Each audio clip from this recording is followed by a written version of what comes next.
Choisissez, mesdames et messieurs, le village ou la ville qui a vos préférences. C'est fait. La balade qui, dans ce village ou cette ville, a vos préférences. C'est fait. Et regardez maintenant les noms des rues, avenues, impasses par lesquelles vous allez passer. Avenue Général de Gaulle, rue Vercingétorix, impasse Lavoisier, rue Lamartine. Ce sont là nos héros. Nos héros dans notre panthéon. Nous avons des pages d'histoire avec des généraux, des hommes d'État, des scientifiques et des hommes de lettres. Il ne s'y trouve aucun commercial. Aucun. Alors soyons provocants, allons jusqu'au bout. Je revais maintenant la toge de l'avocat du diable. En a-t-on vraiment besoin? Déjà qu'ils ne sont pas nos héros, doivent-ils être dans nos rues? Voilà la question qui se pose. Eh bien, cette question, nous allons la poser très précisément aux participants de la première table ronde. Soyons provocants jusqu'au bout. À quoi servent-ils? Et si on les prend, c'est pour quoi faire? Cette première table ronde sera animée par ma consoeur Sonia Chabour. Je vous demande de l'applaudir.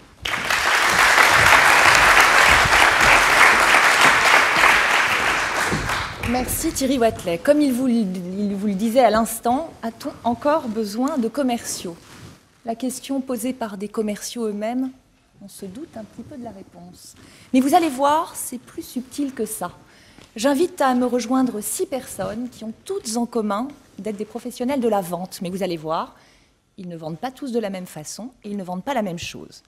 J'invite d'abord M. François Rollet, directeur exécutif de Cas par Cas. Vous connaissez les fenêtres. Après un double cursus, droit et école de commerce, vous avez connu un début de carrière florissant chez Darty, puis vous êtes passé par la case conseil.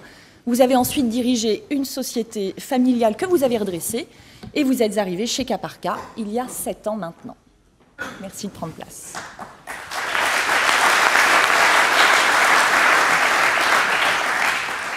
J'appelle à présent Monsieur Jean Muller. Vous êtes actuellement directeur général délégué commerce et développement de JC Decaux. Vous avez commencé très jeune, à l'âge de 21 ans, chez Bacardi Martini, comme vendeur, aux grandes dames de votre famille qui vous voyaient plutôt au prêtre ou aux fonctionnaires. Vous gravissez les échelons et entrez dans le groupe Énergie, où en quelques années, vous atteignez la fonction de directeur commercial du groupe. À 40 ans, vous reprenez les études, un MBA à l'ESCP Europe, et entrez dans la foulée chez JC Decaux. Vous avez été désigné manager commercial de l'année 2013. Merci de prendre place.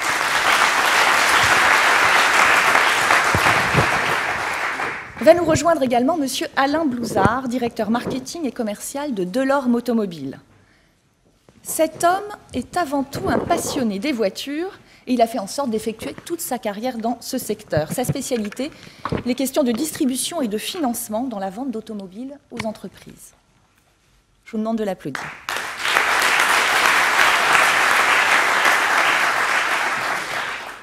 J'appelle à présent M. Frédéric Mur, qui a fondé et dirige actuellement la société ECML, spécialisée dans la vente de matériel de traitement de l'eau.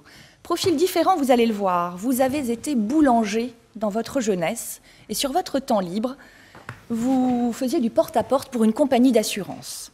Un beau jour, c'est à votre tour d'être démarché par un vendeur de traitement d'eau. Vous allez acheter son produit et en plus, vous allez intégrer son entreprise. Vous allez donc devenir commercial à plein temps et 9 ans plus tard, vous fondez votre propre entreprise, ECML, donc une entreprise de distribution de matériel d'eau, de traitement de l'eau, pardon.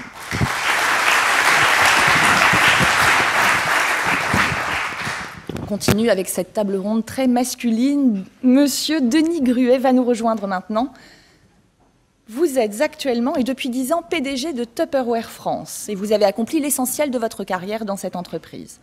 Au départ, la vente n'était pas au programme de votre carrière. Vous étiez plutôt branché marketing, logistique, production. Repéré par un de vos managers à cause de votre caractère indépendant, nous le verrons, vous avez été vous vous êtes lancé à l'âge de 35 ans dans la vente et le monde de la distribution. Et depuis, vous ne l'avez plus jamais quitté. Je vous demande de l'applaudir.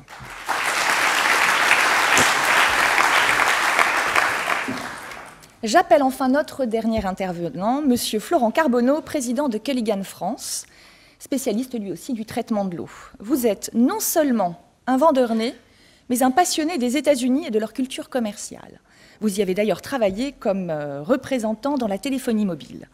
Un parcours dans la grande distribution et le marketing, donc, et vous entrez il y a 9 ans chez Culligan France, d'abord comme directeur stratégie et développement, avant d'en devenir président, fonction que vous occupez toujours actuellement. Merci de nous rejoindre.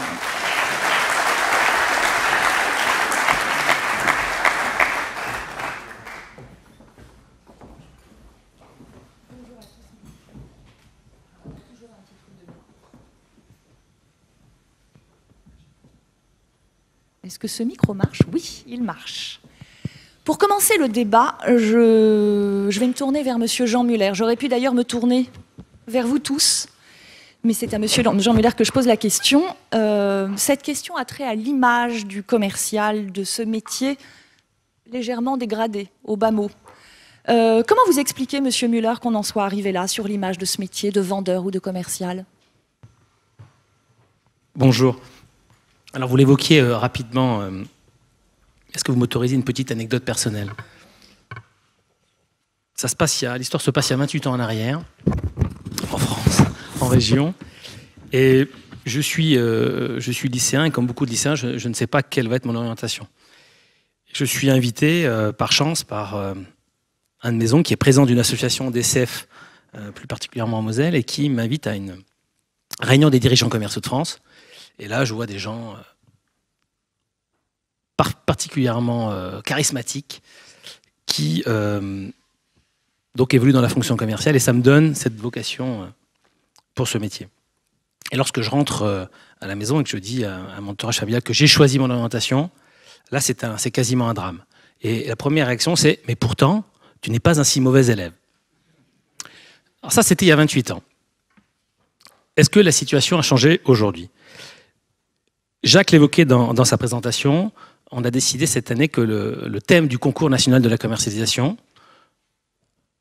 serait « Comment développer la culture commerciale ?» Et cette question, on l'a posée à 9000 étudiants. Je vous propose quelques testimoniaux, quelques réponses de ces différents étudiants. Alors le premier, c'est Florian qui nous parle, il est étudiant à Kedge Business School à Bordeaux. De façon générale, la fonction commerciale souffre en France de clichés et d'idées reçues. En effet, je pense que dans beaucoup d'esprits, le commercial vendeur est associé au baratineur, qui cherche à convaincre et vendre à tout prix. Une personne poussée par la force des choses à la malhonnêteté et au déficit d'éthique. C'est lui qui parle. Que nous dit Corentin? Il est étudiant à l'ESG Paris.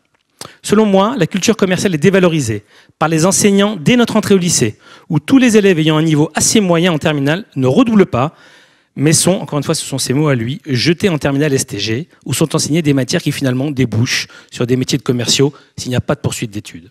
On peut donc le voir comme un secteur poubelle. C'est toujours lui qui le dit. Et puis pour finir, on a étudié près de 9000 copies, donc vous voyez. La petite phrase de Jonathan. Jonathan, il dit « À contrario de la culture anglo-saxonne, la culture française prône la modestie, la dissimulation de l'identité propre au profit d'un semblant être accepté par un groupe, le négativisme et une mauvaise perception de l'argent. Entre parenthèses, si tu as beaucoup d'argent, c'est que forcément tu as triché. » Alors ça, c'est le constat. Votre question, c'était « Quelles en sont les causes ?» Alors comme là aussi l'a énoncé Jacques, on travaille donc à la publication de ce manifeste pour le développement de la culture commerciale en France, et on a identifié un certain nombre donc de constats. Premièrement, il y a un vrai problème culturel encore dans le pays. Il y a un rapport à l'argent qui est toujours difficile. Et ça, je dirais, refaire l'histoire et la sociologie de ce pays, ça sera compliqué. Est-ce que ça évolue là-dessus? Pour l'instant, écoutez, je viens de vous lire ce que nous, on pense, c'est une chose. Mais je viens de vous lire des testimoniaux d'étudiants, et sincèrement, c'est la très grande majorité qui le pense. Et pourtant, ce sont des étudiants qui préparent des formations, attention, qui préparent des formations commerciales. Deuxième problème, il y a effectivement, on le voit bien, un problème de formation et d'enseignement. Où là, l'enseignement doit identifier des pépites et doit leur recommander plus facilement de s'investir dans cette fonction. Troisièmement, il y a un vrai problème avec les médias.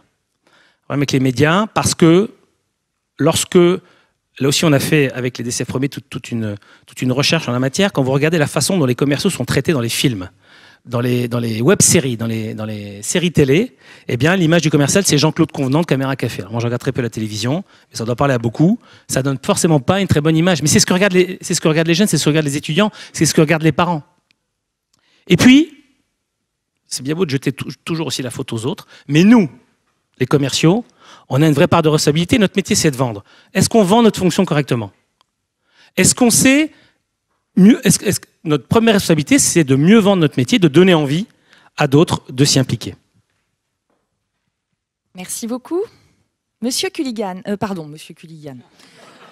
C'est pas mal en même temps. Monsieur Carbonneau, il est passionné des États-Unis et de culture commerciale américaine. Vous qui êtes justement parti aux États-Unis, qui avez travaillé là-bas, quelle est la différence de perception justement aux États-Unis? Comment est-ce qu'on perçoit un vendeur dans ce pays? D'abord, ça c'est une question passionnante. Ça mériterait d'y passer l'après-midi juste sur ce sujet. Mais désolé de vous dire que vous n'avez que quelques minutes. Bon, dommage. Mais en tout cas, le métier de vendeur, c'est le métier le plus représenté aux États-Unis. Il y a plus de 4,3 millions de gens qui sont vendeurs aux États-Unis. Donc il y a plus de vendeurs aux États-Unis que de caissières ou de métiers dans les bureaux. Voilà, ça c'est la première chose. Ça fait partie des gènes des États-Unis. Ce métier, on le commence à 7 ou 8 ans quand on vend la limonade ou les cookies qu'on a fabriqués dans sa cuisine juste devant sa maison. Vous avez déjà entendu parler du rêve américain. Ça, c'est quelque chose qui est réel. C'est l'envie de créer sa propre entreprise. Et ce n'est pas 5 ou 10% de la population, des jeunes de 20-25 ans. C'est 90% des gens qui veulent faire ça et qui le font derrière. Et qu'est-ce que ça veut dire? Ça veut dire qu'ils veulent devenir entrepreneurs, ils veulent devenir vendeurs. Et moi, il y a quelque chose qui me frappe quand je compare les deux cultures, c'est qu'un bon vendeur, en France, dès qu'il commence à réussir, il vient nous voir et nous dit « Quand est-ce que je passe animateur des ventes ou chef des ventes ?»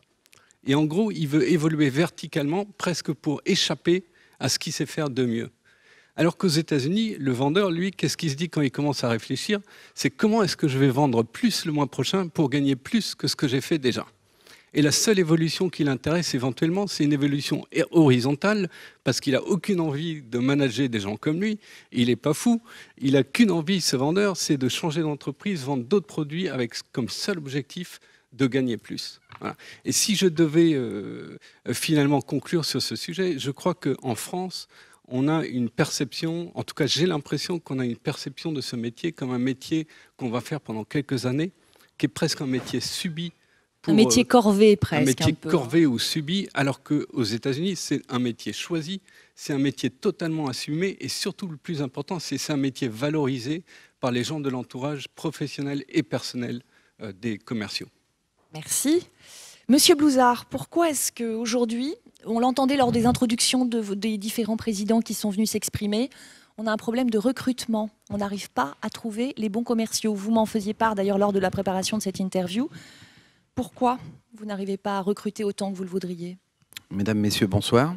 Donc, moi, je me présente Alain Blouzard, donc j'ai 50 ans. Et je dirais que si on m'avait dit il y a 25 ans que je viendrais témoigner pour la promotion de cette fonction que j'aime tant depuis 25 ans, d'être sur le terrain et de rencontrer tous les jours des clients qui nous apportent autant de gratitude, ben, j'en aurais été très fier. Donc aujourd'hui, il est vrai que, au-delà de mes fonctions de dirigeant, de directeur commercial, on a aussi cette fonction de recrutement en permanence dans nos entreprises et on rencontre bien la difficulté qui est issue principalement des témoignages qui ont été faits, à savoir de la valorisation de ce métier. Donc ce métier aujourd'hui, c'est vrai que beaucoup de candidats ne postulent pas, tout simplement pour les côtés péjoratifs associés à ce métier, tels qu'ils ont été cités précédemment. Mais il y a des paradoxes aussi, hein, puisqu'on est dans des assises qui visent à évoquer quelques paradoxes. Moi, j'ai opéré dans 2 corps de métier qui faisaient la même chose, c'est-à-dire promouvoir la voiture au sein des entreprises. Je l'ai fait chez BNP Paribas, pour être dirigeant d'Arval sur le plan commercial, et dans un groupe de distribution. Et on voit bien que être vendeur dans une concession automobile n'attire personne, rentrer commercial chez BNP Paribas attire.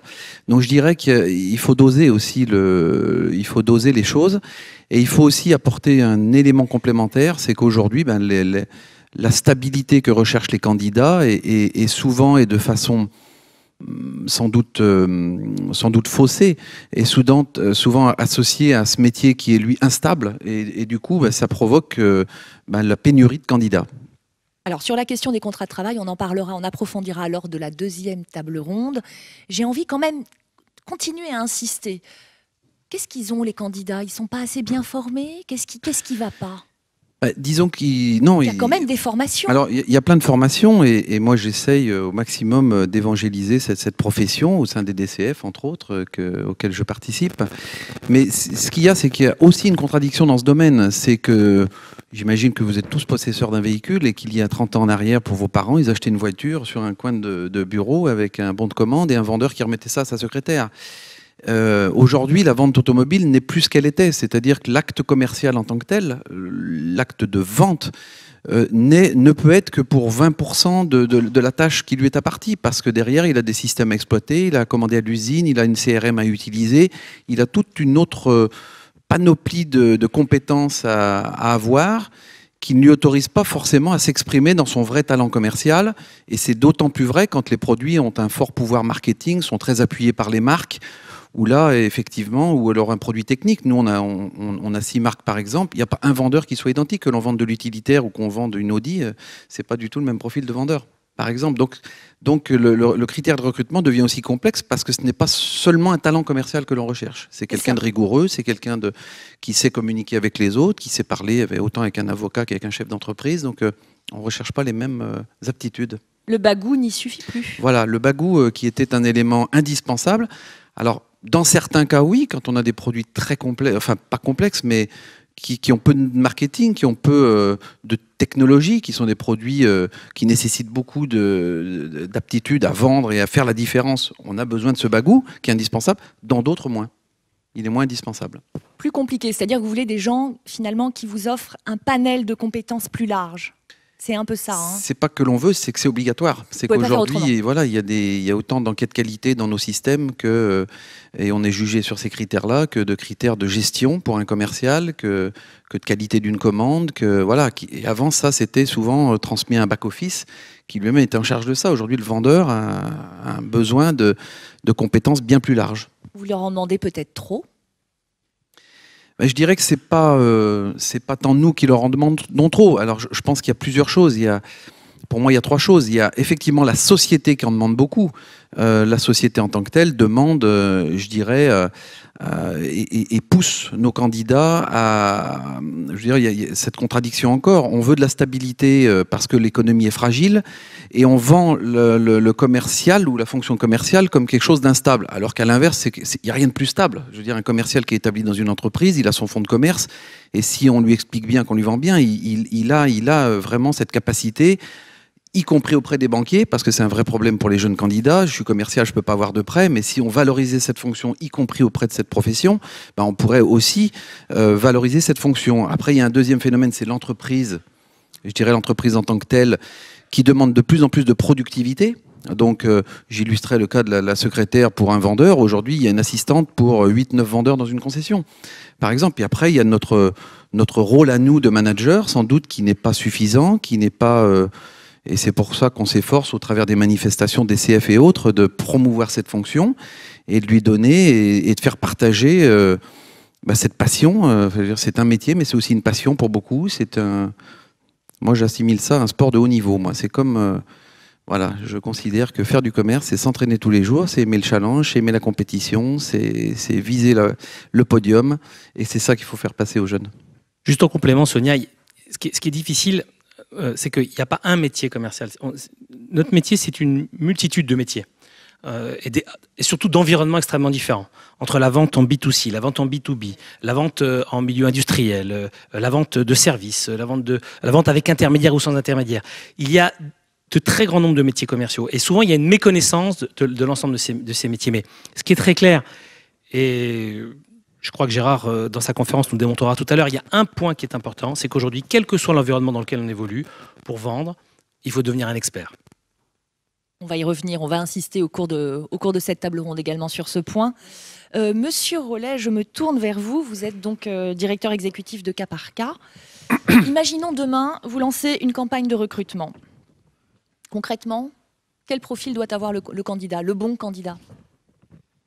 C'est une bonne question. Merci de me la poser. Je dirais que moi, je crois pas il y a un certain nombre de qualités qui sont nécessaires pour faire ce métier quand même. Bon, on dit c'est un métier qui est ouvert à tout le monde. C'est une vérité. Ce métier, on n'a pas besoin d'avoir des diplômes techniques très précis pour le faire, etc. C'est évident. Maintenant, en termes de profil, moi je suis assez sensible à ce qui a été dit en introduction par M. Wathelet, qui dit c'est un métier dans lequel il y a de l'intelligence. Je crois que c'est très clair, c'est un métier relationnel et qui n'a pas, si le candidat n'a pas cette intelligence relationnelle qui se traduit par une capacité d'écoute développée, et ça peut être sur n'importe quel profil, hein, c'est-à-dire qu'on peut être introverti, extraverti, etc. Peu importe, c'est pas le souci. Moi, je m'érige en faux contre le vendeur baratineur. Hein, ce mot-là, Vous avez d'ailleurs besoin de sortir un peu de cette image. Hein, Tout à fait. Ce mot-là m'écorche. Je crois que le meilleur des vendeurs, c'est celui qui sait comprendre son client. C'est la première qualité d'un vendeur. Et pour comprendre son client, pour savoir comprendre ses besoins, il faut savoir l'écouter. Il faut avoir des vraies capacités de compréhension, des vraies capacités relationnelles. Et si j'ai un profil à chercher, ça sera ça. Après, le deuxième sujet, et ça a été dit par monsieur, c'est que c'est un métier où il faut beaucoup d'abnégation et il faut du travail. Hein. C'est un métier de sportif. Il faut des profils qui aiment le jeu, qui aiment le challenge, qui répondent à cette activité. Tout le monde n'aime pas le challenge, il faut l'accepter. Hein. Je veux dire, on est tous construits de façon différente. Il y a des gens qui réagissent très positivement au challenge, d'autres qui réagissent moins positivement. Donc il y a ce deuxième effet-là. Et là, je pense qu'on a tous une responsabilité un peu sociétale à ça. Hein, moi, j'en profite pour le dire, c'est que j'ai un peu le sentiment que dans notre beau pays, on perd un peu cette appétence au challenge. Hein, je crois que c'est important que ce soit dit, c'est que pour justement, on a plein d'opportunités, on a plein de chances, mais je crois qu'il faut qu'on aille vers plus d'appétence au challenge, et moins d'aversion au risque. Hein. Moi, c'est ce qui me frappe dans le recrutement des commerciaux, c'est que trop souvent, aujourd'hui, nos collaborateurs recherchent de la sécurité avant tout. Mais la sécurité, c'est bien gentil, mais la sécurité, comme vous l'avez dit très justement, si on travaille, quand on est commercial, on a de la sécurité. Parce qu'on est sur un métier à tension, forcément, on a du travail. Mais pour ça, il faut le goût du travail, il faut le goût de l'effort, il faut des capacités d'intelligence, des capacités d'écoute. C'est pas donné à tout le monde. Par contre, tout le monde peut les avoir. Et après, c'est à nous de les travailler, de les rechercher, de faire évoluer les collaborateurs. Donc, ce n'est pas un profil véritablement, mais c'est avant tout des qualités, des tempéraments. Profil assez ouvert, en effet. Exactement. Je me tourne vers Monsieur Carbonneau. Quels sont les avantages de ce métier? On entend, il faut être... Il y a des impératifs, mais il y a de sacrés avantages, non? Il y a des sacrés avantages, on a déjà un peu évoqué. Moi, j'en vois 4 ou 5. Le premier, et j'aimerais qu'on communique là-dessus, c'est que c'est avant tout une activité noble. C'est une activité de conseil. Quand on vend des fenêtres ou des adoucisseurs, on est conseillé. On donne un conseil personnalisé, sur mesure, souvent à domicile pour le client. Et là, les clients, ils nous le disent. C'est pas moi qui vous le dis, c'est les clients qui nous disent. On s'était renseigné sur Internet, on avait trouvé plein d'infos, mais votre commercial, il était là, il nous a rassurés, il nous a expliqué comment fonctionne le matériel, comment ça s'entretient. Et donc ça, c'est noble, ça apporte de la valeur pour le client et ça apporte aussi une valeur pour le conseiller commercial parce qu'il est valorisé et quand il retourne chez les clients et que les clients lui disent merci de nous avoir conseillé, ben là, il est valorisé. Donc c'est d'abord une activité noble. Ensuite, c'est une activité avec une grande autonomie. La plupart des commerciaux, ils font ce métier parce qu'ils ne veulent pas être dans un bureau, ils ne veulent pas avoir des contraintes de bureau, des horaires de bureau. Ils veulent être libres. Nous, chez Culligan, on appelle ça la liberté surveillée par soi-même. Voilà. Ensuite, c'est un métier ouvert à tout le monde. Vous en avez parlé, François. Chez nous, parmi les meilleurs vendeurs, on a un ancien militaire, on a une ancienne prof de maths, on a des serveurs de restaurants, on a des techniciens reconvertis. Et tous ces gens-là, tout à l'heure on parlait de seconde chance, d'ascenseur social, ben voilà, c'est des gens qui n'avaient pas forcément de diplôme et qui ont grandi grâce à la vente directe. Et ils ont grandi, et c'est le 4e avantage, ils gagnent bien leur vie. Effectivement, je pense qu'il faut insister là-dessus, hein, en termes d'image de vos métiers. Oui, mais ça peut être assez motivant pour les jeunes. Pas que. Non, la preuve, avant tout. C'est pas une motivation pour tout le monde. C'est un point clé. Mais encore une fois, ne généralisons pas. On l'a dit, un introverti peut être un très bon commercial, un extraverti peut être un très bon commercial. Il y a des profils divers et variés qui peuvent se retrouver dans tout un tas de situations, mais il faut aussi accepter que tout le monde que la motivation ne soit pas, d'ailleurs, objectivement, quand on fait des études, on s'aperçoit que la motivation, c'est souvent pas Alors, par contre, c'est un métier où on peut très bien gagner sa vie, évidemment, mais il y a réponse à tout dans nos métiers, c'est ça qui est formidable. Non, mais ce que vous disiez tout à l'heure, les uns et les autres, un peu en substance aussi, c'est que vous ne communiquiez pas forcément très bien sur vos propres métiers et que vous faites un peu partie des premiers ambassadeurs quand même de ces métiers. Pour revaloriser tout ça, il faut savoir en parler. Je crois quand même qu'un des éléments, c'est la rémunération, c'est-à-dire que vous disiez à l'instant, les contrats de travail ne plaisent pas forcément à nos candidats parce qu'il y a un fixe qui est pas très élevé et éventuellement ce qu'on appelle une com qui est plus élevée. Comment on communique là-dessus? Mais les bons vendeurs chez Culligan, ils gagnent entre 2500 et 3000 euros par mois. Ils n'ont pas de diplôme. Les très bons, ils gagnent jusqu'à 5000 euros par mois. J'ai une anecdote à vous raconter. C'est Christine à Besançon, qui est vendeuse chez Culligan. Elle a eu des jumelles. Et quand elle a eu ses jumelles, son mari lui a dit « J'arrête de travailler parce que tu gagnes plus que moi et donc tu vas continuer à travailler chez Culligan et à nous nourrir tous les quatre. » Voilà. Et ça, c'est la réalité de gens. Les deux, aucun des deux n'a fait d'études et ils gagnent bien leur vie, ils sont très heureux. Un mari qui a tout compris. Hein. Voilà, un mari qui a tout compris. Et la dernière chose que je voudrais dire, et qu'on ne sait pas malheureusement, ou en tout cas très peu de gens le savent, c'est que ce métier, c'est un fantastique tremplin professionnel. On est au cœur du réacteur de l'entreprise, on découvre ce que c'est que l'entreprise. Dans cette salle, on a un concessionnaire de Haute-Normandie, il s'appelle Philippe Louvel. Il a démarré sans diplôme il y a 33 ans. Aujourd'hui, il est concessionnaire, il a plus de 75 salariés. Voilà. Et tous nos animateurs de vente, tous nos chefs de vente chez Culligan, ils étaient sur le terrain il y a 18, 24, 36 mois et on est en train de construire des futurs Philippe Louvel. Donc si vous me permettez de conclure, moi ce que je voudrais dire, ce métier, il est fantastique, il est méconnu et il mériterait d'être beaucoup, beaucoup plus valorisé en France et j'espère que vous allez nous y aider. Continuez à en parler aussi, je crois que vous le faites assez bien. On le voit, donc il y a des avantages qui devraient séduire la jeunesse. Monsieur Muller, je reviens vers vous parce que vous êtes en charge donc de la création, de la création, si je puis dire, peut-être pas, de cette culture commerciale en France. Vous avez donc mené une sorte d'étude auprès de 9000 étudiants, c'est ça? Comment on fait pour la créer, cette culture commerciale qui nous fait tant défaut? Donc je rappelle, on est en train de finir d'étudier les copies des 9000 étudiants qui ont participé au concours national de la commercialisation pour à la fois être capable d'identifier, de faire le constat, on l'a un peu évoqué, et évidemment de faire un certain nombre de recommandations et tout ça, on va le construire dans un manifeste dont on espère qu'il sera prêt pour ce début d'année. Alors comment on fait pour changer la culture commerciale en France? C'est un vaste sujet. Et trois choses. D'abord, il faut qu'on casse les idées reçues, parce qu'il y a énormément de préjugés, énormément de stéréotypes sur nos métiers. Et pour ça, vous l'avez dit et on l'a dit, je pense qu'on a un énorme effort, une énorme pédagogie d'information. Et encore une fois, moi, il y a des besoins sur la vente directe qui sont spécifiques. Il y a des attitudes, enfin, il y a des contextes dans la vente B2B qui sont très différents. C'est un peu compliqué parce que nos métiers sont multiples, mais en tout cas, il faut jouer sur plusieurs leviers. La motivation est un levier, mais il y en a bien d'autres. La promotion, l'intelligence, on ne dit pas suffisamment. On a un métier qui requiert énormément d'intelligence, énormément d'expertise. Donc, il y a un travail d'information et il y aura évidemment un travail de communication, parce qu'on n'est pas non plus des grands communicants. Et on fait aujourd'hui des grandes campagnes de communication sur l'artisanat, par exemple, des campagnes de communication sur le développement de la fonction commerciale, il y en a très peu. Donc on a ce vrai travail-là à faire, nous, tous ensemble. Alors, qui doivent être les acteurs de ce développement de la culture commerciale? D'abord, nous, les commerciaux. Et c'est pour ça qu'au sein des dirigeants commerciaux de France, on va prendre, concomitamment au lancement de ce manifeste, un certain nombre d'engagements très, très concrets. Mais on a un vrai travail, nous, d'évangélisation de nos métiers, d'explication de nos métiers, de valorisation de nos métiers. On ne le fait pas suffisamment. Alors, même si les associations DCF le font depuis très longtemps, mais il faut qu'on aille encore beaucoup plus loin.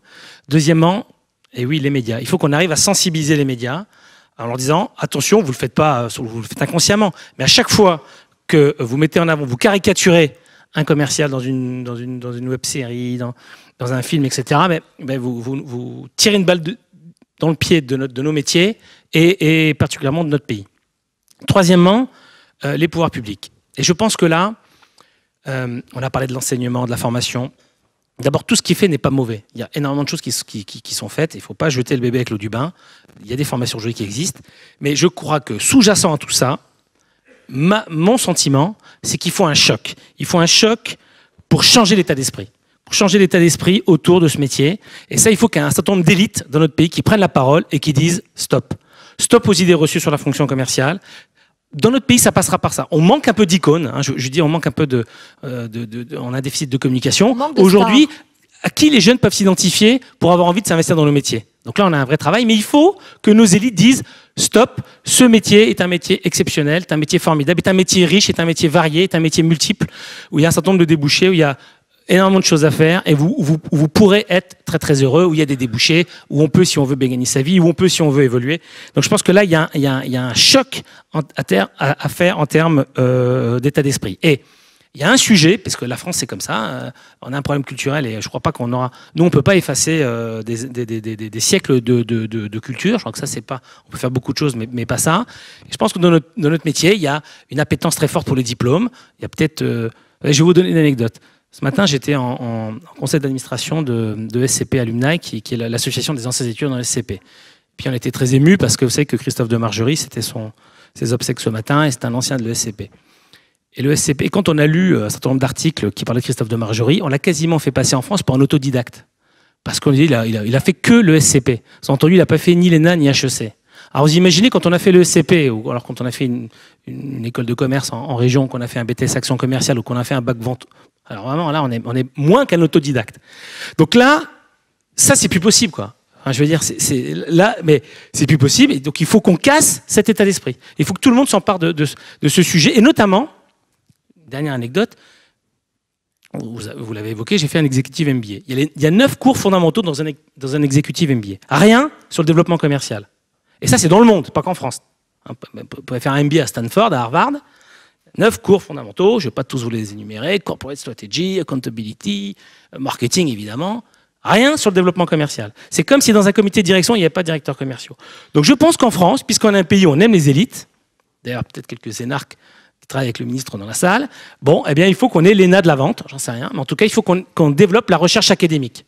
Parce que si on veut que notre pays, si on veut être meilleur commercialement, si on veut avoir une meilleure balance du commerce extérieur et être plus puissant commercialement, bien sûr qu'on a besoin d'ingénieurs en France. Alors ça, quand on fait l'X, c'est formidable. Oui, j'ai oublié de dire, X, HEC, l'ENA, ça va à peu près. Mais c'est pas tout de faire des bons produits, c'est pas tout de faire des bons avions. Hein, vous savez, le Rafale, tout le monde le sait, Michael Aguilar le dit dans ses conférences, on en a vendu 0. Donc ça prouve qu'un bon produit, c'est nécessaire, il nous faut des ingénieurs. Moi, bien sûr qu'il nous faut des ingénieurs brillants, mais ça suffit pas. Bien sûr qu'il faut du marketing. Tout le monde fait du marketing aujourd'hui. Tiens, trouvez-moi une marque automobile qui ne fait pas de marketing. Il faut faire du digital. Tout le monde fait du digital. Trouvez-moi une marque automobile qui ne fait pas du digital.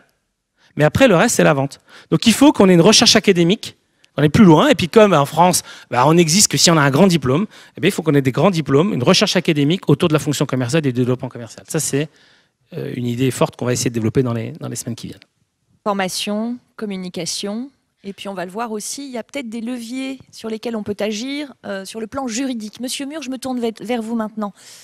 Je rappelle que vous êtes donc fondateur et que vous dirigez la société ECML, qui est une PME dans le traitement de l'eau. Lors de la préparation de cette table ronde, vous m'expliquez quelque chose. Problème pour embaucher. En gros, j'explique un peu le schéma, je résume le schéma que vous m'expliquiez. Un CDI, c'est 3 mois d'essai. 3 mois pendant lesquels vous allez former votre futur commercial. 3 mois, c'est trop court. Après 3 mois, le CDI est scellé. Et pour le dissoudre, si ça ne se passe pas bien, ça va vous coûter très cher. Donc, vous n'avez pas tellement envie de prendre le risque à chaque fois. C'est-à-dire que si votre candidat en face de vous ne répond qu'à 50% de vos attentes, vous n'allez pas l'embaucher. Comment faire alors? Vous êtes vraiment réticent? Qu'est-ce qui bloque? Pourquoi est-ce que vous... Alors, c'est pas tout à fait comme ça. C'est qu'effectivement, aujourd'hui, on le dit, on le répète depuis un petit moment. Aujourd'hui, les commerciaux qui viennent faire de la vente. Alors, il faut savoir que dans mon activité, qui est la même que M. Carbonneau de chez Tulian, c'est principalement de la vente directe terrain. C'est-à-dire qu'effectivement, ce sont des commerciaux qui vont sur le terrain, qui effectivement n'ont pas forcément de formation à ça. Donc, on appelle ça le porte-à-porte. Voilà, le porte-à-porte. Oui, effectivement, il faut bien remettre le nom parce qu'aujourd'hui, effectivement, ça c'est un mot qui fait peur aussi aux commerciaux quand on a du recrutement. Quand je recrute et que on leur dit qu'on va faire du porte-à-porte, faut essayer de leur l'expliquer un petit peu différemment. Faut pas leur dire le porte-à-porte parce que le porte-à-porte leur fait peur. Et moi, le porte-à-porte ne me fait pas peur et me fait pas peur non plus de le diffuser à mes commerciaux. Le souci, si vous voulez, c'est qu'effectivement, aujourd'hui, on recrute des personnes qui viennent de tous horizons. Des personnes en difficulté, des personnes... Vous voyez, j'ai un exemple là. C'est pas que je ne recrute plus. C'est pas que je ne recrute plus, puisque je sors d'une semaine de formation où j'ai formé des commerciaux et qui, cette semaine, démarrent sur le terrain tout seul. Vous ne recrutez pas autant que vous le Je ne recrute pas autant que je voudrais, parce qu'effectivement, c'est beaucoup d'énergie, c'est beaucoup de temps pour un résultat qui est souvent très compliqué pour notre activité. Donc, il y a deux choses, à mon avis, qui manquent pour notre activité. Donc, puisqu'effectivement, comme ça a été dit, il y a plusieurs façons aujourd'hui de voir le commercial. Mais par rapport à notre activité, je pense qu'il nous manque de la formation. Il y a effectivement aujourd'hui des diplômes, il y a des formations qui existent aujourd'hui pour faire du commercial, c'est certain. Mais il n'y a pas de formation spécifique à l'activité aujourd'hui de vendeur à domicile. Et moi, ce que j'appelle un vendeur à domicile, c'est un vendeur que nous avons chez nous. C'est-à-dire que c'est quelqu'un qui, effectivement, a un secteur géographique, a une voiture, a demain, va taper une porte, va prendre un rendez-vous, va faire une démonstration de vente, va les convaincre qu'il faut acheter son produit plutôt celui du concurrent, etc., etc. C'est-à-dire qu'effectivement, tout en écoutant son client, tout en étant formé à ce métier. Et simplement, si vous voulez, aujourd'hui, moi, les deux personnes que j'ai, ces deux personnes, un qui sort d'un magasin qui vient d'être licencié parce que malheureusement son magasin a fermé et il était gestionnaire de stock là-bas dedans, et il me dit, il a vu une annonce, il est venu me voir et il veut faire du commercial, pourquoi pas. Et puis une petite jeune qui sort de son bac et qui voulait faire un BTS, qui a 20 ans, qui a les dents longues à rayer le parquet, il n'y a pas de problème, mais qui sort du tout, elle n'était absolument pas là-dedans, elle était dans un métier de l'agriculture et elle n'a pas trouvé d'entreprise qui voulait la prendre en BTS. Donc elle est venue chez nous. Et moi j'ai dit, il n'y a pas de problème, on va vous embaucher, on va vous former. Simplement, si vous voulez, c'est que je fais la formation de mes commerciaux, mais en très peu de temps, il faut que je leur apprenne le métier, il faut que je leur apprenne le produit, il faut que je leur apprenne comment aller chercher le client, comment aller chercher le prospect, comment convaincre le prospect, etc., etc. Et il me semble, et c'est un avis que nous partageons à l'UAE par bon nombre d'adhérents de l'UAE et les amis de chez Culligan et d'autres, et Patrick Sell, notre président, qui aussi a aussi une entreprise de traitement d'eau comme nous, quand on arrive au bout de 3 mois, parce que c'est un essai sur 3 mois, c'est souvent des statuts de VRP.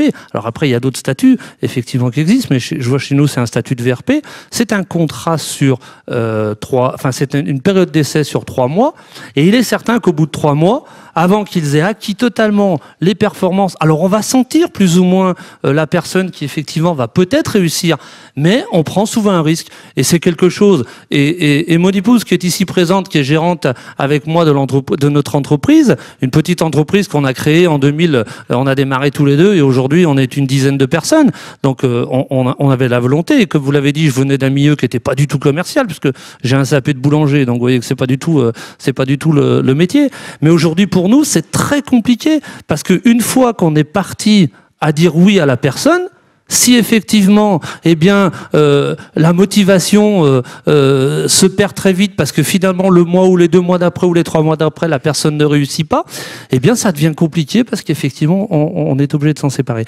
Alors moi, ce que je souhaiterais aujourd'hui de ces assises et des demandes qu'on pourrait faire par rapport à notre activité, qui est une phase du commercial, c'est effectivement de créer peut-être un diplôme, de créer peut-être une formation pour ces commerciaux qui effectivement, ce vivier de gens qui aujourd'hui sont en perte, sont, comme le disait Patrick, l'école de la deuxième chance, ces 150 000 jeunes qui effectivement aujourd'hui ont décroché du rythme scolaire. Ils n'auront aucune formation, on va les mettre commerciaux. Mais s'il faut qu'en 3 mois on les transforme, on n'est pas des magiciens. On n'est pas des magiciens s'ils ont été en échec scolaire. Je pense et j'ai peur que ces gens-là soit en échec aussi chez nous, et on ne pourra pas prendre le risque. Donc ça, c'est la première chose.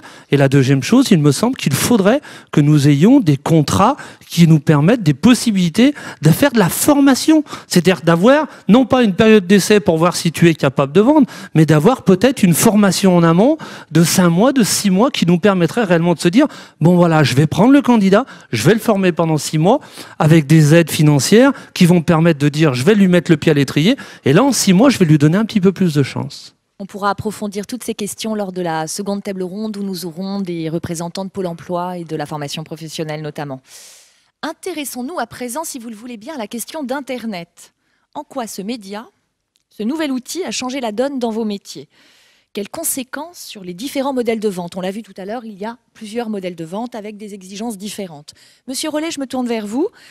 Avec Internet, peut-on pratiquer la vente à domicile au porte-à-porte comme avant? Vous dites qu'il a fallu changer l'ADN de Caparca, l'entreprise pour laquelle vous travaillez, pour s'adapter à ce nouvel environnement, c'est-à-dire il y a beaucoup de questions dans votre question. Moi, je pense qu'il y a une petite, de mon point de vue, il y a une petite question à préciser. C'est-à-dire que, pour moi, la vente en porte-à-porte n'existe pas. Le porte-à-porte est une méthode de prospection. La vente, c'est la vente.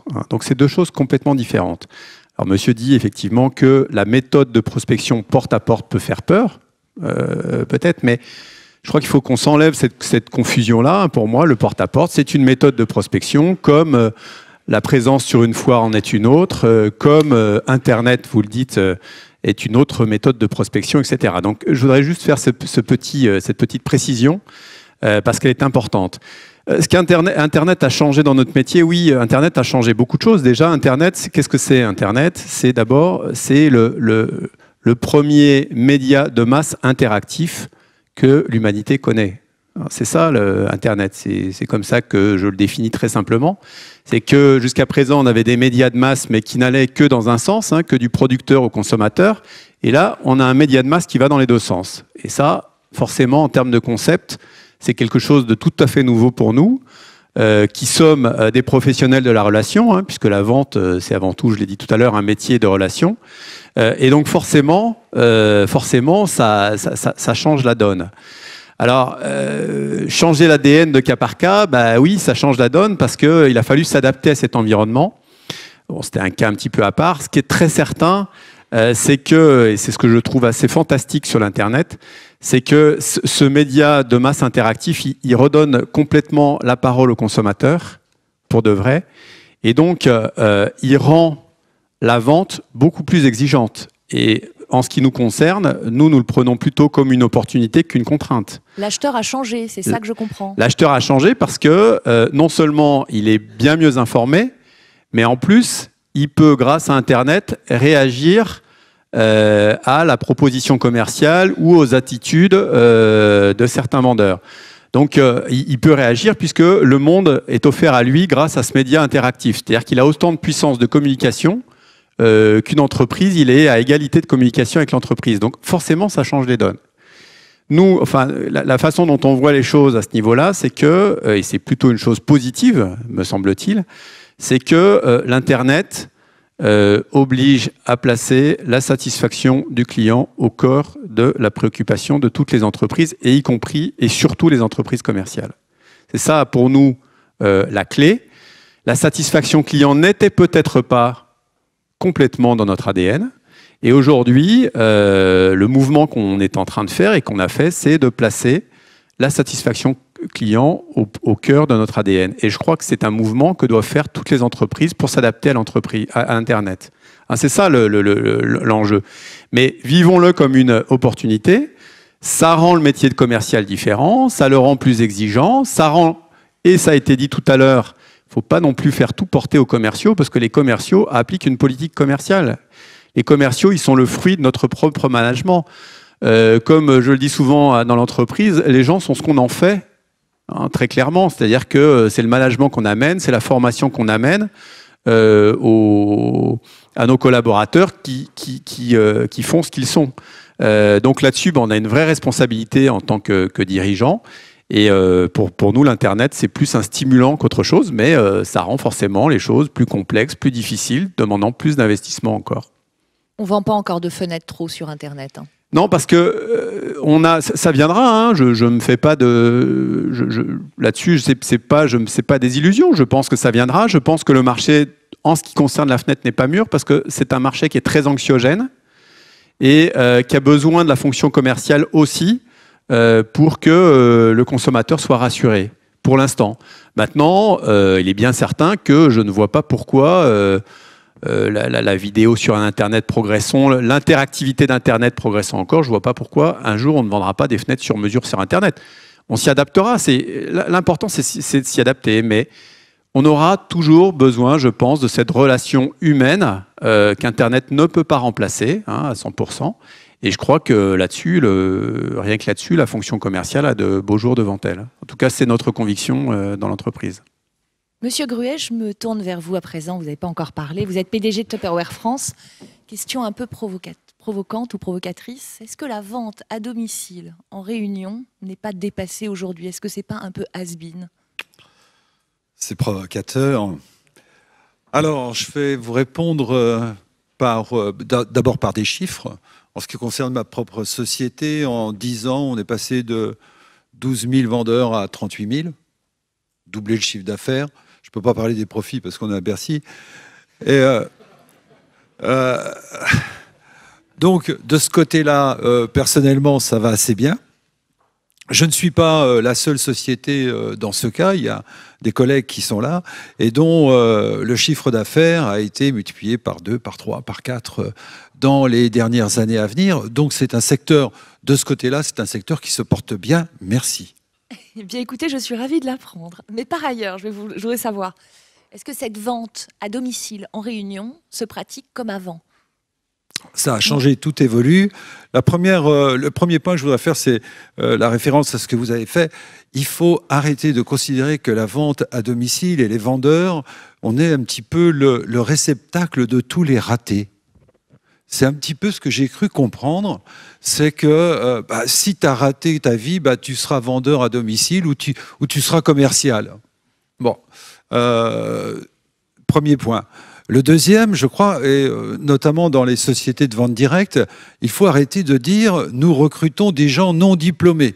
Parce que moi, je recrute des gens diplômés, justement. Et je parle de la vente, de la force de vente directe, je ne parle pas des sédentaires. Donc, j'ai chez moi des gens qui sont des BTS, j'ai des ESP, j'ai des concessionnaires qui ont des diplômes du 3e cycle.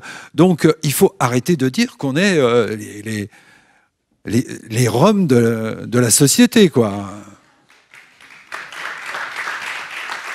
Donc, alors, ceci étant, est-ce que le comportement des gens a changé? Alors d'abord, moi je remercie Internet parce que Internet, c'est la profusion de l'information. Et plus les gens ont de l'information, moins ils savent décider.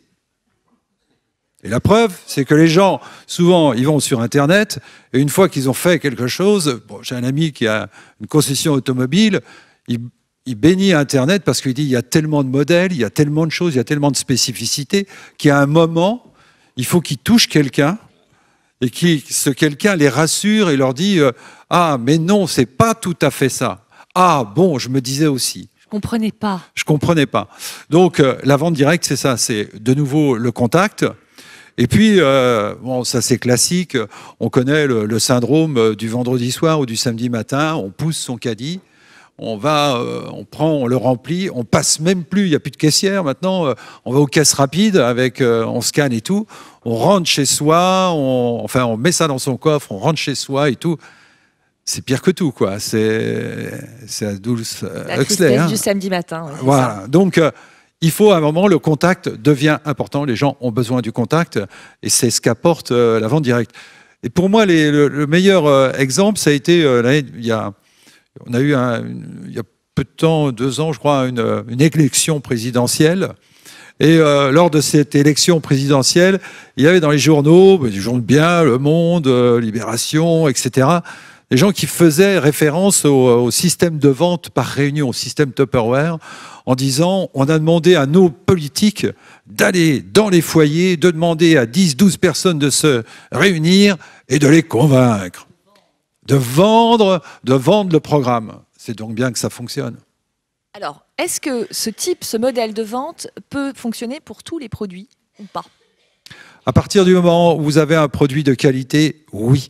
Et là aussi, je vais encore éviter, on peut tout vendre par vente directe et pas simplement des adoucisseurs, des produits en plastique ou des fenêtres. On peut tout vendre, de la lingerie, on peut tout vendre à partir du moment où le produit est bon. Ça, c'est le premier, même, c'est la définition même de la vente à domicile. Il faut avoir un bon produit. Le système, entre guillemets, de vente à domicile par lui-même ne suffit pas. D'ailleurs, toutes les sociétés qui ont uniquement vécu sur le système ne sont plus là. C'est ça, votre modèle quand même. Aujourd'hui, on passe beaucoup par la fidélisation, on passe par éventuellement le parrainage d'un client pour d'autres clients. Comment on fonctionne? On fonctionne comme cela. D'ailleurs, c'est pour ça qui fait que beaucoup d'autres sociétés sont, je ne vais pas faire plaisir à Decaux, mais beaucoup d'autres sociétés sont un petit peu jalouses. C'est que chez nous, c'est le bouche à oreille qui fonctionne. Est-ce que vous avez vu une campagne de publicité? Non. Réputation. Réputation. Ça accélérait encore votre chiffre d'affaires. Pardon? Ça accélérait encore votre chiffre d'affaires. Oui, mais ça, c'est bien, c'est plus tard. Voilà, très bien. Voilà. On va en parler tout à l'heure.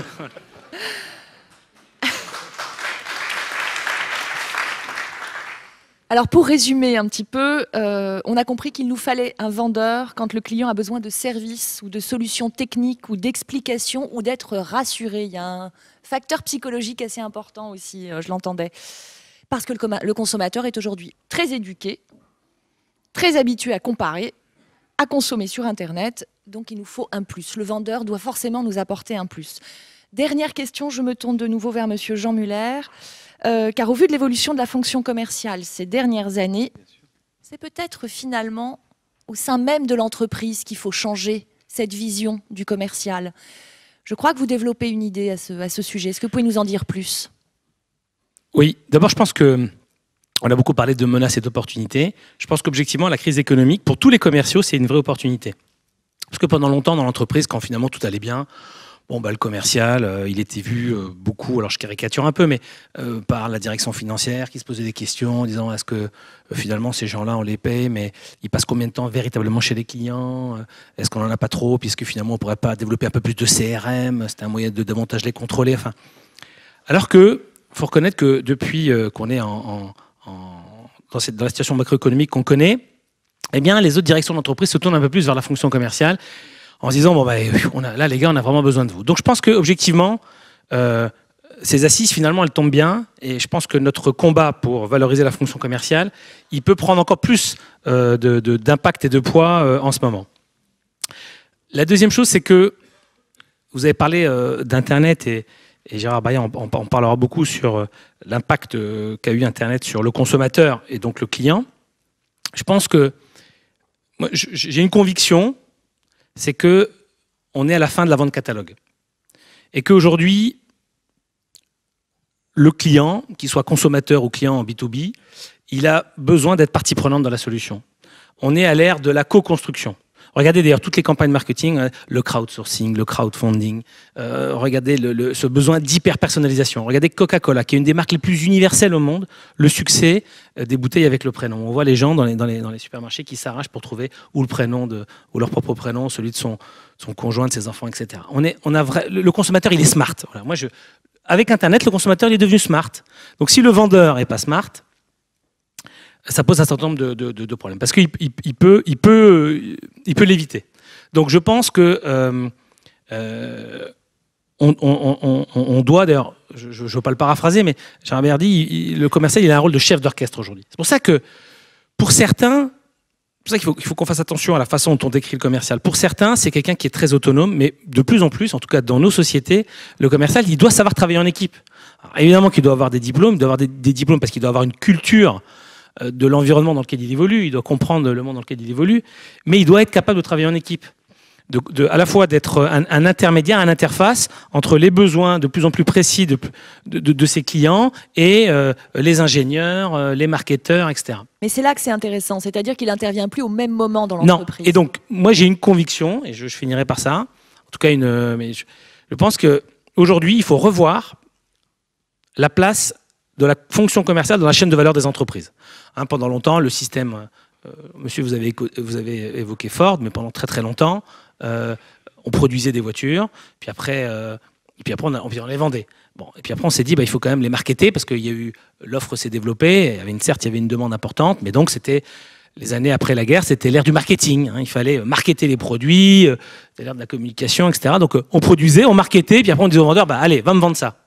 Va faire, pardonnez-moi, un peu du porte-à-porte. Et moi je pense que le porte-à-porte, c'est une technique de prospection, mais pousser un produit à un client qui n'a pas envie, ça va être de plus en plus compliqué, hein, je pense, quel que soit le produit.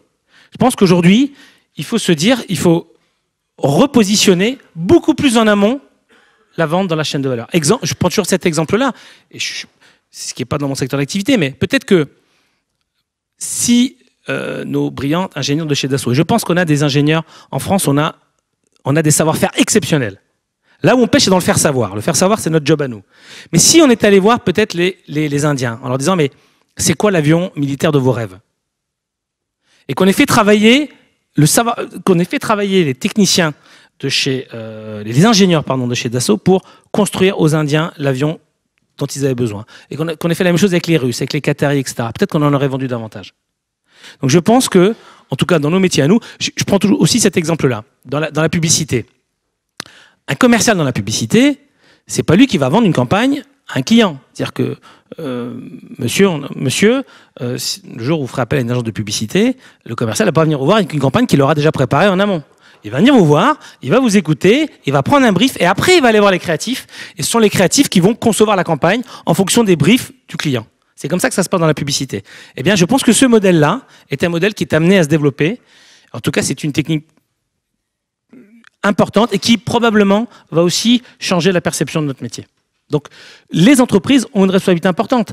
Je tiens à le dire parce que penser que on recrute des commerciaux et que c'est le boulot de l'éducation nationale et qu'après ils sont dans nos entreprises et puis prends ta sacoche et va faire 12 rendez-vous par jour. Attendez, ça, faut aussi comprendre pourquoi est-ce qu'on a du mal à recruter aujourd'hui. Et nous, les entreprises et nous, les managers d'entreprise, on a aussi notre part de responsabilité. C'est pas que la faute aux autres. Et aujourd'hui, c'est comme ça. Hein. Les étudiants, il faut les motiver, il faut leur donner envie. Et on a tous une responsabilité. Nous, d'abord de mieux faire savoir la richesse, la complexité de notre métier, de mieux accueillir les vendeurs, de mieux valoriser la fonction commerciale dans nos entreprises. Les médias ont leur importance, l'enseignement a une importance, les pouvoirs publics ont une importance parce qu'ils doivent donner le là, mais nous aussi, on a une importance fondamentale. Je crois que vous avez envie de réagir, mais il nous reste très peu de temps. Je voudrais que la salle pose aussi une question. Je vous en prie, si vous prenez quelques secondes. Moi, je voudrais dire 3 choses qu'on fait récemment qui nous ont permis de moderniser notre métier. Tous les mois, depuis 6 ans, on fait un commando où on envoie 10 personnes du siège travailler avec les commerciaux, on va visiter des clients, on leur demande s'ils sont satisfaits, on leur demande des références. Donc ça, c'est une première chose qui fait que le commercial se sent valorisé. Il a de la visite de quelqu'un du siège. Voilà. Deuxième chose, depuis qu'il y a Internet, les gens sont beaucoup plus éduqués. Donc quand on arrive chez les gens, on leur demande, on fait une découverte très différente de ce qu'on faisait avant et on leur dit qu'est-ce que vous savez et qu'est-ce que vous attendez de nous. Et troisième chose, depuis le 20 mars, on a équipé nos commerciaux d'iPad. Donc on a 200 commerciaux avec 200 iPads aujourd'hui. Et quand ils arrivent, on a une discussion, une vraie discussion avec le prospect et plus une présentation comme on faisait encore il y a 2 ans où on défilait les pages les unes après les autres. Et ça aussi, c'est une façon, à mon avis, de valoriser le métier de commercial. Monsieur Mur. Oui, moi c'est ce que je voulais reprendre parce qu'effectivement quand je vous entends dire que aujourd'hui il faut changer et aujourd'hui il faut éduquer nos vendeurs, je suis d'accord avec vous qu'effectivement les diplômes il faut pas tout mettre à la poubelle comme vous avez dit tout à l'heure, il faut pas jeter le bébé avec l'eau du bain. Je suis d'accord avec vous, mais il n'empêche qu'aujourd'hui dans notre activité qui est la même avec Monsieur Carbonneau, on forme des personnes du départ. Et moi je regrette aujourd'hui, je peux pas entendre aujourd'hui que valoriser le métier de commercial, c'est laisser à la porte ceux qui n'ont pas de travail. Non, je suis pas d'accord. Aujourd'hui, on peut très bien continuer à valoriser et encore à le valoriser notre métier en recrutant des gens qui n'ont pas forcément de diplôme, leur donner une opportunité. Mais nous, ça fait 25 ans. Ça fait 25 ans que je fais de la vente. Ça fait 25 ans qu'on forme nos commerciaux à la découverte du prospect. Et on vend pas un adoucisseur d'eau depuis 25 ans, ou même plus chez Culligan, parce qu'il y a des gens qui sont chez Culligan depuis plus longtemps. Il y a quand même une formation qui est faite. Donc aujourd'hui, je suis d'accord qu'il faut se remettre en question, nous. Mais je pense que dans notre activité, dans certains métiers, peut-être que dans certains métiers commerciaux, certains ont peut-être vécu un petit peu sur une vague en se disant, ben voilà, on est connu et ça fonctionne bien. Aujourd'hui, on a peut-être besoin de revenir. Mais pour vendre un traitement d'eau, je peux vous certifier qu'aujourd'hui, si on découvre pas son client, si on lui donne pas envie d'acheter un adoucisseur, comme le disait monsieur, il se lève pas le matin pour aller prendre le caddie et faire les courses et ils se disent pas, je vais aller acheter un adoucisseur ce samedi matin. Ça ne marche pas. Ce qu'on entend, ceci étant, c'est qu'il y a énormément finalement de profils, de modèles et de métiers. Finalement, vous tous représentez un peu les différents modèles et les différents métiers de la vente. Je me tourne vers la salle, il y a peut-être quelques questions. Madame, je vous en prie. Oui, bon. Evelyne Platnik-Cohen, Booster Academy. Donc juste déjà un tout petit clin d'œil. On sait que les femmes sont souvent d'excellentes commerciales et parfois les meilleures des entreprises. Et je trouve qu'elles sont relativement peu représentées sur scène. Ça, c'était mon clin d'œil personnel. On sait, pour vos analyses qui étaient excellentes, moi j'ai aussi envie de me retourner de temps en temps vers l'éducation nationale, parce qu'on élève aussi nos enfants de façon extrêmement passive et qu'on se rend compte que la façon dont ils apprennent en cours, c'est-à-dire avec relativement peu d'exposés, peu de travail personnel, peu de curiosité. Ils sont très très passifs par rapport aux petits Allemands, aux petits Anglais, aux petits Espagnols, etc. Et que nous sommes pas en train d'éduquer, en définitive, des communicants, des bons communicants, peut-être des bons commerciaux. Et c'est vrai qu'on est au ministère de Bercy, et j'aimerais bien aussi qu'on soit un petit peu, peut-être l'année prochaine, au ministère de l'Éducation nationale, parce qu'il y a sûrement quelque chose à faire aussi de ce côté-là. Il y aura un représentant de l'éducation nationale tout à l'heure lors de la seconde table ronde. Est-ce qu'il y a encore une question? Madame, vous voyez, les dames veulent participer parce qu'elles ne sont pas à la table ronde. Je vous en prie. Alors, Caroline Jaffrin, présidente de l'Association des professeurs de vente. Alors, nous, on a une formation qui s'appelle le bac vente, qui répond tout à fait à votre demande, messieurs, parce que là, il y a avec des messieurs. Et c'est vraiment, elle répond aussi à la dame qui vient d'intervenir, c'est une formation où on met l'élève au cœur de son projet, on lui apprend à prospecter, on lui apprend à faire du porte-à-porte, on lui apprend à faire une prospection, à négocier. Et malheureusement, dans le système éducatif français, on envoie dans ces sections pas la pépite de l'éducation nationale. C'est un petit peu dommage parce qu'on fait des choses extraordinaires dans nos classes. Voilà. Merci. Pour ceux qui ne nous connaissaient pas encore. Alors, je suis désolée. Il y a une rénovation de diplôme actuellement et on entend parler de la suppression de ce diplôme qui, manifestement, est véritablement le diplôme du vendeur qui vous correspond. Alors, bon, voilà, on a envie, là, apparemment, de fusionner les deux bacs, bac vente et bac commerce, mais bac commerce, ce sont les commerçants. Ce ne sont pas les commerciaux. On en parlera tout à l'heure lors de la seconde table ronde. Il y a quelqu'un de l'Éducation nationale qui sera là. Je prends une dernière question. Je suis vraiment désolée, le temps presse. Je ne sais pas quoi faire. Allez-y, je vous en prie. Bonjour, Chalon Daniel, commerce de proximité. Je m'aperçois qu'en définitive, vous parlez tous du commerce, mais pour être un bon commerçant, c'est inné. Ça ne s'apprend pas, le commerce. On l'a dans la peau ou on ne l'a pas. Vous le disiez. Il faut savoir pouvoir... Les avis divergent. Mais bon. Peut-être les deux. Il faut peut-être quelque chose de l'inté. Voilà, il faut un petit mix des deux. Je prends une dernière question. Allez-y, monsieur, je vous en prie.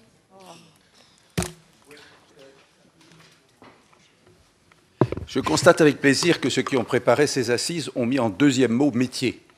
Et on vient de passer effectivement du bac vente. C'est grâce à René Mounoury, qui était ministre de l'Éducation nationale, qu'a été créée une commission, l'école et la vente, pour constater qu'il y avait simplement aucun diplôme à la vente en France. Et d'où la création du bac vente, d'où la création du BTS, négociation relation clientèle. Et je crois qu'effectivement, la valorisation de ces métiers, ça passe par des diplômes. Et ça passe par des formations spécifiques à ce métier. C'est un métier et il faut le traiter en tel. Je vous remercie. Merci, messieurs.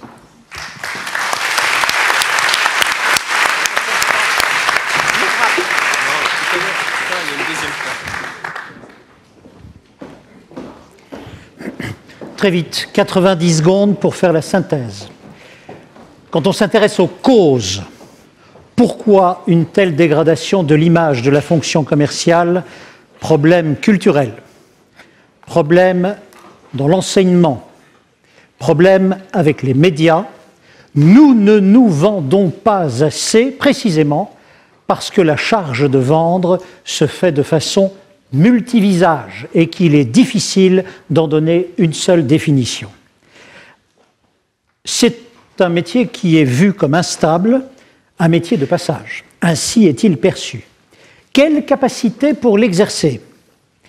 Il faut de l'intelligence, une capacité de relation. Il faut aimer le challenge. Il faut être rigoureux. C'est un sport de haut niveau.